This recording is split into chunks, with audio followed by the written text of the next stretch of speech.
2003 GMC Yukon 5.3 liter V8. Got an aftermarket converter there, factory converter there, Y's into a single.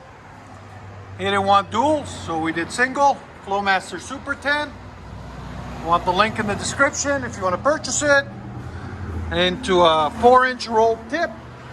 There should be a link in the description for that too, right there. Came out really nice. Completes the look with the purple. Hope you guys like it. Let us know what you guys think in the comments. And subscribe. GMC Yukon. That's how you get them done.